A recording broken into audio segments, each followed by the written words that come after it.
ఆంధ్రప్రదేశ్లో ఎన్నికలు సమీపిస్తున్న క్రమంలో వైసీపీ అధినేత సీఎం జగన్ కి పార్టీ నేతల తీరు తలనొప్పిగా మారింది.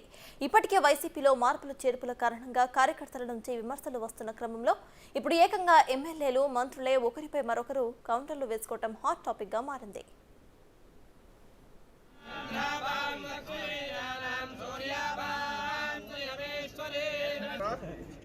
ఇచ్చేవాళ్ళు లేరులే కానీ ఇప్పుడు ముందు మీరు ఇచ్చేవాళ్ళు లేరంటే మనం సర్వాలాగా అలర్ట్ చేయగలుగుతాం. అలాగైతే మొత్తం అందరూ బోర్డులు పెట్టేస్తుంటే కానీ ఇక్కడ కన్స్ట్రక్షన్ జరగదన్నా. కాదు కాదు కాదు అంత లేవు ఎట్లా అనుకుంటే ఎట్లా మేము లేవు. ఇప్పుడు నేను నీ అభిప్రాయాన్ని గౌరవిస్తాను. ఈ మాట ఇలాగ ఇచ్చేవాళ్ళు లేరా బాయ్ చక్రపాణి అన్న ఇలా అంటున్నారు. దీని మీద ఏం చేయమంటారు?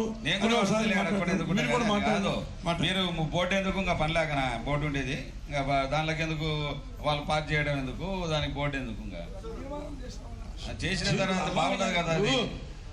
అది కూడా నేను చెప్తున్నాను ఎన్విరాన్మెంట్ మినిస్టర్గా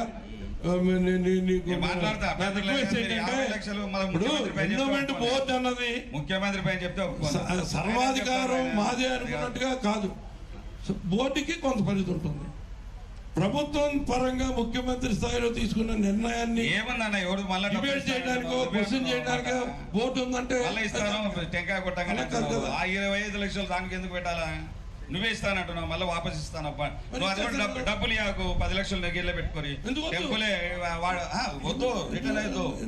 రిటర్న్ ఎందుకు ఉండని మనం ఎందుకు ఇవ్వాలి? మళ్ళీ టెంకాయ కొడతాను 25 నీకు ఇవ్వాలా? ఓకే, ఇది ఈ విషయం మీద మన స్థానిక శాసనసభ్యుల వారి అభిప్రాయాన్ని నేను ముఖ్యమంత్రి గారికి ఖచ్చితంగా తెలియజేస్తాను. వారు కూడా ముఖ్యమంత్రి గారితో మాట్లాడతారు. ఇది తప్పనిసరిగా తర్వాత ఇది ముఖ్యమంత్రి గారి సమస్యలో తేల్చుకుని చేద్దాం. ఇదేం వివాదం కాదు. నేను మాకున్న చనువు కొద్దీ మాట్లాడుకున్న మాటలు తప్ప ఆయన అభిప్రాయం వేరు, నా అభిప్రాయం వేరు కాదు. ఇద్దరితో ఒకటే అభిప్రాయం. ఏది చేసినా ఉభయతారకంగా ఉండేలాగా చేద్దాం. ఒక్కసారి 50 లక్షలు కట్టడం కష్టమన్నా. 50 లక్షలు డోనర్స్ ఇచ్చేది. వాళ్ళు 50 లక్షలు కలెక్ట్ చేసుకోవడమే మినిమం 2 years అవుతుందన్నా. ఎవరికి శక్తి ఉండదన్నా. ఇప్పుడు అందులో విరూపాక్షి మీరు చెప్పింది నాకు అర్థమైంది. మీరు అంతమంది అలాగా నేను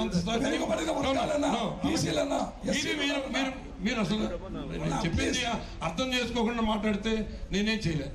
ఇది ఏమన్నా కావాలంటే మన ముఖ్యమంత్రి గారి దగ్గర ఆయన ఏం చెప్తే ఫ్రీగా ఇచ్చేద్దాం. నాకేం కావాలి? నేను ఎంతకాలం ఉంటాను? ముఖ్యమంత్రి గారు నన్ను సీట్లో కూర్చోబెట్టాను. చేసిన పనులు గుర్తుంటా. పరమేశ్వరుడు నాకు అనుగ్రహించారు. దయచేసి ఇక్కడ డిబేట్ కాదు, ప్రెస్ ముందు మనం ఇలా మాట్లాడటం అర్థం కాదు. మీరు మైక్ దయచేసి మీరు అక్కడ పెడితే ముందాగా గౌరవం.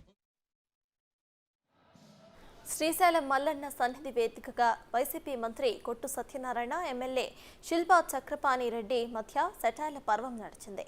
ఆలయానికి సంబంధించి పలు అభివృద్ధి కార్యక్రమాలకు వైసీపీ నేతలు శంకుస్థాపన చేపట్టారు. అనంతరం ఏర్పాటు చేసిన మీటింగ్లో మాట్లాడుతూ ఒకరిపై మరొకరు కౌంటర్లు వేసుకోవడం ఇప్పుడు రాష్ట్ర వ్యాప్తంగా హాట్ టాపిక్ గా మారింది.